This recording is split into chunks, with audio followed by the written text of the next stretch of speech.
Hello students, how are you all? Hope you are fine and safe at your place. So let's start today's class. Today's class for class 3rd, subject English grammar, and the book name is PC Rants. So this is chapter 14,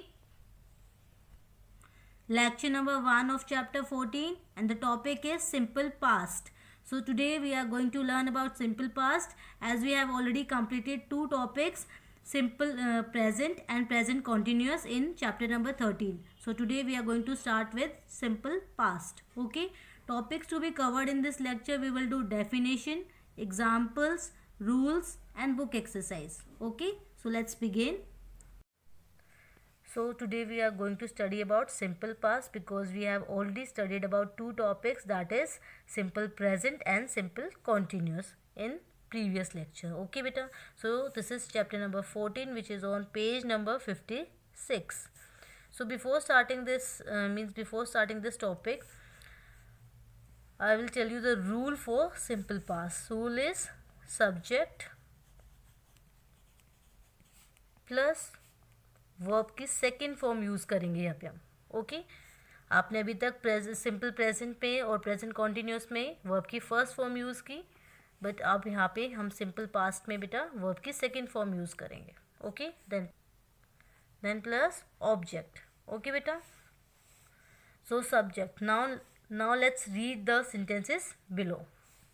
so this is the rule for simple past. ये हमारा rule हो गया. अब हम ये sentences read करते हैं. I played with my friends in the evening. मैं शाम को अपने दोस्तों के साथ खेला. Okay, so play means खेलना, but when we add ed it becomes played. That means खेला. Okay.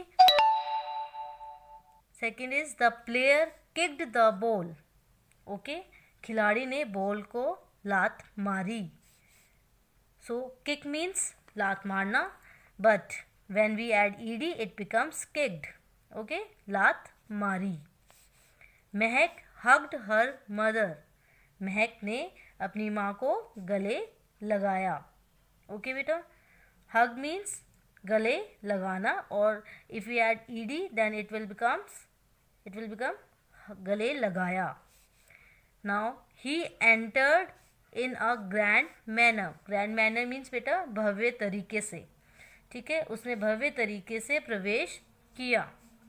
सो एंटर मीन्स प्रवेश करना, but when we add ed it becomes entered. Entered means प्रवेश किया. So the verbs played, kicked, hugged and entered refer to actions that happen in the past. So बेटा जो हमारी verbs हैं played, kicked, hugged, enter, ठीक है, वो क्या शो कर रही हैं, क्या रेफर कर रही हैं कि जो एक्शन मीन्स जो काम है वो मीन्स पास्ट में हो चुका है, मीन्स उस जो समय बीत गया उसमें ये काम हो चुके हैं. Okay, so these verbs are in the simple past tense. जो हमारी ये वर्ब्स हैं किस में है, सिंपल पास्ट टेंस में. ये हमारी सारी सेकेंड फॉर्म ऑफ वर्ब है बेटा. Played, kicked, hugged, entered. जो हमारी वर्ब की फर्स्ट फॉर्म है प्ले, ये हमारी वर्ब की सेकेंड फॉर्म है प्लेड. ओके, सो किक हमारा फर्स्ट फॉर्म होता है, किक्ड हमारी सेकेंड फॉर्म है वर्ब की. ओके, जैसे हग हमारा वर्ब की फर्स्ट फॉर्म है, सो हग्ड हमारी सेकेंड वर्ब की सेकेंड फॉर्म है. सो ऐसे ही हमारी enter first form, entered second verb की सेकेंड फॉर्म. ओके बेटा, the verb that speaks about something that has happened some time ago is in past tense. बेटा means जो कार्य कुछ समय पहले हुआ हो उसे हम क्या कहते हैं, पास्ट टेंस. पास्ट टेंस को हिंदी में क्या कहते हैं, भूतकाल. ओके, यूजुअली डी और ed is added to the root form of the verb to change it to its past tense. Means past tense में बेटा वर्ब को चेंज करने के लिए हम क्या ऐड करते हैं, डी या ed. Okay, as in kick. Kick का मतलब हमने आपको बताया था लात मारना. ओके, बट उसमें जब हम ed ऐड करेंगे it becomes kicked. Kick means लात मारी. ओके, एंड प्ले मीन्स खेलना, but when we add ed it becomes played. Okay, that means खेला. ओके बेटा, now again we will revise all the rules of simple present, present continuous and past, simple past. Okay, so these are the rules. Okay, so let's revise once. एक बार फिर से revise कर लेते हैं बेटा. Rule for simple present. So हमने simple present का rule किया बेटा. For singular subject plus verb की फर्स्ट फॉर्म एस और E S plus object. Okay, this rule is for singular. Now for plural subject plus verb की first form plus object. Okay बेटा, so plural के साथ हम verb की first form use करेंगे and singular के साथ वर्ब की फर्स्ट फॉर्म के साथ एस या ई एस ऐड करेंगे. Okay, so this is the rule for simple present. Now rule for present continuous. Subject plus is am are means ये हमारी क्या है, helping verbs है बेटा. प्लस verb की first form और उसके साथ plus ing plus object. Okay, is am are जैसे हमारी helping verbs है present continuous में, ऐसे ही बेटा हमारी was और were यूज होती है हमारे past continuous में. Okay, so that we will not do because that is not in our syllabus. वो हमारे syllabus में नहीं है तो वो हम नहीं करेंगे. But for your journal knowledge I will tell, मैं आपको बता. Okay, so I am telling you कि was और जो were है वो भी हमारे helping verbs है जो past continuous में यूज होते हैं. Okay, now मैम ने आपको ऑलरेडी बता दिया था कि is किसके साथ यूज होता है, सिंगुलर के साथ. एम किसके साथ यूज होता है, आई के साथ. आर प्लूरल के साथ. ओके, और वर्ब की फर्स्ट फॉर्म लगेगी, उसके साथ आपको आईएनजी ऐड करना है and then object. So this rule is for present continuous. Now let's see the rule for simple past also. So this is the rule for simple past. Subject plus verb की second form. Okay, so हमारे simple present में और present continuous में बेटा हमने verb की first form use की है, बट हम सिंपल पास्ट में वर्ब की सेकेंड फॉर्म यूज करेंगे. ओके, सब्जेक्ट कुछ भी हो, चाहे वो सिंगुलर हो चाहे वो प्लूरल हो. ओके, पर सबके साथ आपको वर्ब की सेकेंड फॉर्म यूज करनी है. देन ऑब्जेक्ट और आइडेंटिफिकेशन में हमने आपको बता दिया या, ई, आ, ए. ओके, सेंटेंस के लास्ट में ये साउंड आती है, दैट मीन्स आपका सिंपल पास्ट का सेंटेंस है. Okay, so we have revised all the rules. Now let's solve exercise. So students, now we will do exercise 1. Look at the pictures and complete sentences in past tense. So आपको इन pictures को देखना है बेटा और आपको sentence complete करना है past tense में. past tense का rule आपको मैम ने already बता दिया है. subject plus verb की second form plus object. Okay, so now sentence A, I dash to my daughter. सो आई हमारा सब्जेक्ट हो गया बेटा और आपका यहाँ पे ब्रैकेट में देखो वर्ब दी हुई है. सो यहाँ पे वर्ब की फर्स्ट फॉर्म है. सो आपको सेकंड फॉर्म के लिए क्या करना है, डी या ईडी का यूज करना है. सो लिसन का क्या हो जाएगा, listened. I listened to my daughter, मैंने अपनी बेटी की बात सुनी. Now just move to page number 57. Now this is page number 57. Sentence B, he dash at the book. So यहाँ पे देखो वर्ब दी हुई है look. So look का सेकेंड फॉर्म क्या होगी बेटा, looked. LOOKED, looked. He looked at the book. उसने किताब को देखा, मीन्स उसने बुक को देखा. Now sentence C, father dash at that office. यहाँ पे वर्क दिया हुआ है बेटा. So वर्क की सेकेंड फॉर्म क्या होगी, वर्क्ड. ओके, सो फादर हमारा सब्जेक्ट हो गया और वर्क्ड हमारी वर्ब की सेकेंड फॉर्म होगी, बाकी हमारा ये ऑब्जेक्ट हो गया. So father worked at that office, father ने उस ऑफिस में काम किया. Now sentence D, the chef dash for us. यहाँ पे कुक दिया हुआ है बेटा. सो कुक की सेकेंड फॉर्म क्या आएगी, cooked. So write down COOKED, cooked. So the chef हमारा सब्जेक्ट हो गया. ओके, कुक्ड हमारा वर्ब की सेकेंड फॉर्म हो गई. फॉर अस हमारा ऑब्जेक्ट हो गया. So the chef cooked for us, chef ने हमारे लिए खाना बनाया. Now sentence E, Smita dash her money. Count दिया हुआ है बेटा. काउंट का सेकेंड फॉर्म क्या हो जाएगा, counted. COUNTED, counted.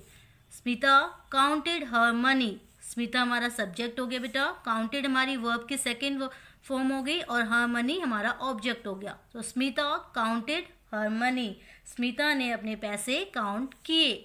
Okay, so in this manner you have to complete this exercise 1. So exercise 2, fill in the blanks with the simple past form of the verbs given in the brackets. So बेटा ये भी हमें second form fill करनी है बेटा यहाँ पे. Okay, simple past की रूल आपको पता ही है, वर्ब की सेकेंड फॉर्म यूज़ करेंगे. Now sentence A, Sam dash for a living. So यहाँ पे देखो वर्ब दी हुई है हंट. सो हंट का सेकेंड फॉर्म क्या होगा?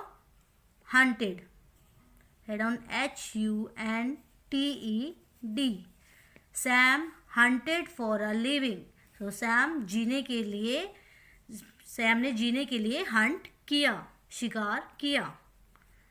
Sentence B, I dash on the floor. यहाँ पे देखो वर्ब दी हुई है स्कॉट. स्कॉट की सेकेंड वर्ब क्या हो जाएगी बेटा? Squatted. Write down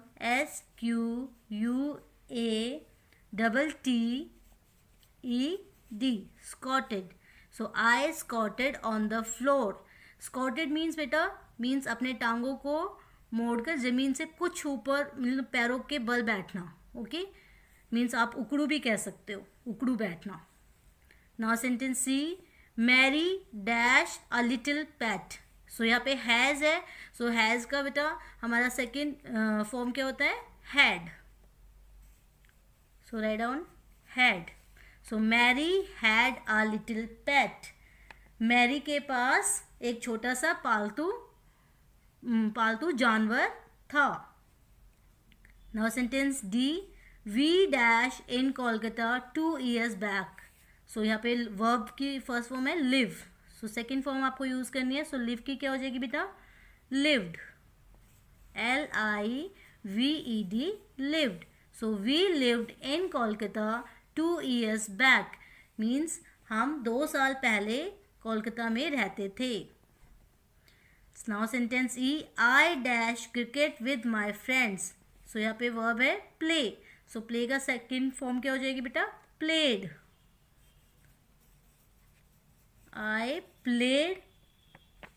I played cricket with my friends. मैंने अपने दोस्तों के साथ क्रिकेट खेला.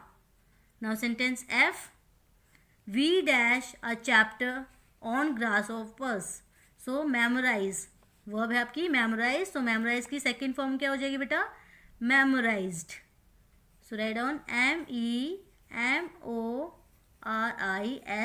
MEMORISED, memorized. So we memorized a chapter on grasshoppers. So हमने grasshoppers पर एक चैप्टर याद किया. मेमोराइज मीन्स याद करना. Okay, now sentence G, I dash in a missionary school. Verb है बेटा स्टडी. तो स्टडी का क्या हो जाएगा? Studied. Write down STUDIED, studied. So I studied in a missionary school. मैंने एक मिशनरी स्कूल में पढ़ाई की. Now sentence H, Abhay dash to swim. So verb है आपकी लाइक. सो लाइक की सेकेंड फॉर्म क्या हो जाएगी? Liked. So write down LIKED, liked. So Abhay like to swim. Abhay को तैरना पसंद था. So in this manner you have to do exercise 2. Students, in your previous chapter I had given you 2 exercises for your homework. So let's see the solution of exercise 3 first. Okay, then later on we will see the solution of exercise 5. Now fill in the blanks with the correct form of the verb in brackets. Okay, आपको correct form fill करनी है बेटा यहाँ पे जो brackets में दी हुई है. Now sentence A, she. So she हमारा क्या है? सिंगुलर पर्सन है. सिंगुलर पर्सन के लिए क्या रूल है बेटा? वर्ब की फर्स्ट फॉर्म और उसके साथ हम क्या ऐड करेंगे? एस या E S. So she grows. Okay, so she grows cabbages in her garden. Now sentence B, Krishna. Again singular person. So Krishna make का क्या हो जाएगा बेटा? Makes. Krishna makes. Krishan makes tea for his family. Now sentence C, I. I के साथ बेटा क्या rule है? I के साथ आपको वर्ब की फर्स्ट फॉर्म यूज करनी है. ओके, आप S या ES ऐड नहीं करोगे. So we will write love. I love to eat fruits. Now sentence D, we. We plural है. ओके, सो we के साथ हमें क्या ऐड करना है? S या ES ऐड नहीं करना है. सो सिंपल वर्ब की first form. So write down play. We play football in the court. Now sentence E, the tailor. Tailor बेटा सिंगुलर है, सो स्टिच का क्या हो जाएगा? Stitches. Write down STITCHES. Stitches. So the tailor stitches clothes. Now sentence F, he singular है, so sleep का क्या हो जाएगा बेटा? स्लीप्स. Okay, so he sleeps during the day. Okay, so now let's move to page number 55. So now let's see the solution of exercise 5. Fill in the blanks with the present continuous form of the verbs given in the brackets. So यहाँ पे बेटा present continuous का आपका जो rule है वो subject plus is am are means helping verbs plus verb की first form plus ING plus object. So आपको उसको याद रखते हुए ये एक्सरसाइज कंप्लीट करनी है. Sentence A, mother dash to office go. देखो यहाँ पे वर्ब दी हुई है. सो मदर सिंगुलर है बेटा. सिंगुलर के साथ क्या रूल बताया था? क्या हेल्पिंग वर्ब लगेगी? Is. So mother is going. Going ING लगेगा बेटा गो के साथ. So mother is going to office. Now sentence B, I. So I के साथ क्या हेल्पिंग वर्ब यूज करेंगे कॉन्टिन्यूस में? am. So I am washing. I am washing my clothes. Now sentence C, Dilip. Dilip singular है, so we will use is. So Dilip is getting. Okay, so write down GETTING, getting late for school. Now sentence D, they. So they plural है बेटा, so they are. We will use are. So they are waiting. So write down they are waiting for the truck. Now sentence E, it singular है बेटा, so it is. It is raining. RAINING. It is raining outside. Now sentence F, we. So we plural है, so we will use are. So we are praying. PRAYING, praying. So we are praying for your safety. Now sentence G, the typist. तो यहाँ पे single typist की बात हो रही है बेटा, जिसको टाइपिंग आती है, that is called typist. So the typist is. Okay, now verb है आपका ब्रैकेट में type. So typing letters for his boss. Now sentence H, my sister. My sister यहाँ पे सिंगल सिस्टर की बात हो रही है बेटा, so we will use is. So my sister is writing a book. So my sister is writing a book. Okay beta. So in this manner you have to complete these two exercises, exercise 3 and exercise 5 of chapter 13 tenses. Okay, now let's see your homework for today. So your homework is revision assignment of chapter 14 simple past will be uploaded on Redquark and WhatsApp. Okay beta. So if you like this video, please like and subscribe this channel. Thank you.